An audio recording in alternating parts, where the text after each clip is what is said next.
দলনেত্রী মমতা বন্দ্যোপাধ্যায়ের ঘোষিত কর্মসূচি অনুযায়ী আর রাজ্যব্যাপী বিভিন্ন বিধানসভা ও ব্লক স্তরে আর.জি. কর কাণ্ডে সিবিআই এর দ্রুত তদন্ত শেষে প্রকৃত দোষীদের ফাঁসির দাবিতে গতকাল চুঁচুড়ার বিধায়ক অবস্থান বিক্ষোভ করেছিলেন এবং তিনি জানিয়েছিলেন যে আজ চুঁচুড়া শহর মহিলা তৃণমূল কংগ্রেস এই একই জায়গায় অবস্থান বিক্ষোভ করবেন।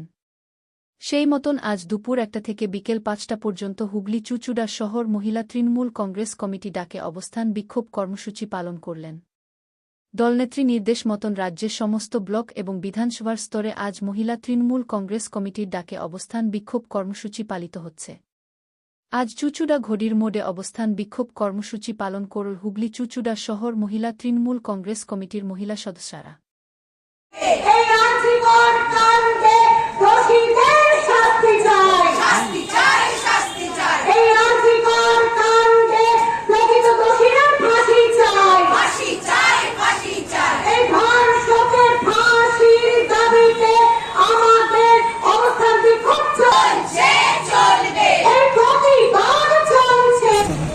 দেখুন, আমাদের জননেত্রী মমতা বন্দ্যোপাধ্যায় আমাদের তৃণমূল কংগ্রেসের 3টি কর্মসূচি দিয়েছেন। প্রথম দিনের কর্মসূচি ছাত্রদের। কালকে আমরা তৃণমূল কংগ্রেস রাস্তায় ছিলাম, মাদার সহ সমস্ত শাখা সংগঠন আমরা প্রতিবাদ পদযাত্রা করে আমরা অবস্থান বিক্ষোভ করেছি। আজকে তৃণমূল মহিলা কংগ্রেস সর্বত্র, রাজ্যের সর্বত্র ব্লক টাউনে আমরা অবস্থান বিক্ষোভ করছি। আমরা আমাদের চুঁচুড়া বিধানসভায় আমাদের বিধায়ক অসিত মজুমদারের অভিভাবকত্বে এই চুঁচুড়া ঘড়ির মোড়ে অবস্থান বিক্ষোভে সামিল হয়েছে। আমাদের একমাত্র দাবি যে সিবিআই এই যে তদন্ত নিয়েছে, তার দায়িত্ব গ্রহণ করেছে, তার রেজাল্টটা কোথায়?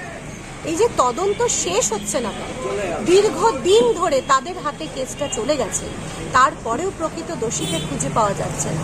ইতিমধ্যে আমাদের দিদি দাবি করেছেন যে যারা খুনি ধর্ষক হবে তাদেরকে ফাঁসি দিতে হবে। তার জন্য কেন্দ্রকে চিঠি লিখেছেন, কিন্তু তারও কোনো তেমন সদুত্তর পাওয়া যায়নি। আমরা চাই, সারা রাজ্যের মানুষ চাই আমাদের দিদির পথে একই সুরে কথা বলতে, যে প্রকৃত যারা ধর্ষক তাদের যেন সত্যি ফাঁসি হয়। তার দাবিতে আমরা রাস্তায় নেমেছি। দিদি, একজন মহিলা তিলোত্তমার এই যে নরকীয় কাণ্ড সোচ্চার হয়েছে সর্বত্র, এমনকি মুখ্যমন্ত্রীও সোচ্চার হয়েছিলেন সবাই, কিন্তু কিছু রাজনৈতিক দল দেখা যাচ্ছে, মুখ্যমন্ত্রীও বলেছিল যে রাম বাম জোটের একটা অপচেষ্টা চলছে, সেইটা নিয়ে কি বলবেন? পরিস্থিতি খুব সহজ, কারণ আমাদের রাজ্যেই সেরকম প্রত্যেকটা মেয়েদের মধ্যে সেই শক্তি আছে প্রতিবাদ করার। এই রকম নারকীয় ঘটনা আমাদের এই শহরে, রাজ্য ছাড়া দেশের অন্যান্য অনেক রাজ্যে ঘটছে, কিন্তু সেখানকার মহিলারা এতটা আকাশ মুক্তি পায়নি যে তারা সকলে মিলে রাস্তায় নেমে প্রতিবাদ করতে পারে।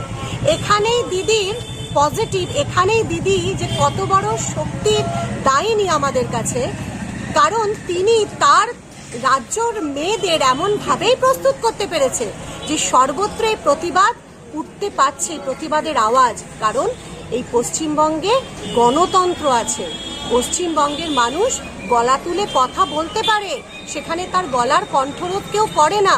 ফলে যেটা আপামর মেয়েদের যে একটা প্রতিবাদ, সেই প্রতিবাদের আবেগটাকে কাজে লাগিয়ে যখন রাম বাম চক্রান্ত করলো, সেই চক্রান্তটা কিন্তু দেখুন এখন সাধারণ মানুষ অনেকাংশে বুঝতে পেরে গেছে। তার জন্যই হয়তো পরিস্থিতি বদল হচ্ছে, এবং তার জন্যই হয়তো ডাক্তাররা গতকাল সিজিও কমপ্লেক্সে গিয়ে বলেছে, চুপ কেন সিবিআই, তিলোত্তমার বিচার চাই। কি নাম আপনার? মৌসুমী বসু চ্যাটার্জি। আমি হুগলি জেলা তৃণমূল মহিলা কংগ্রেসের সহসভাপতি।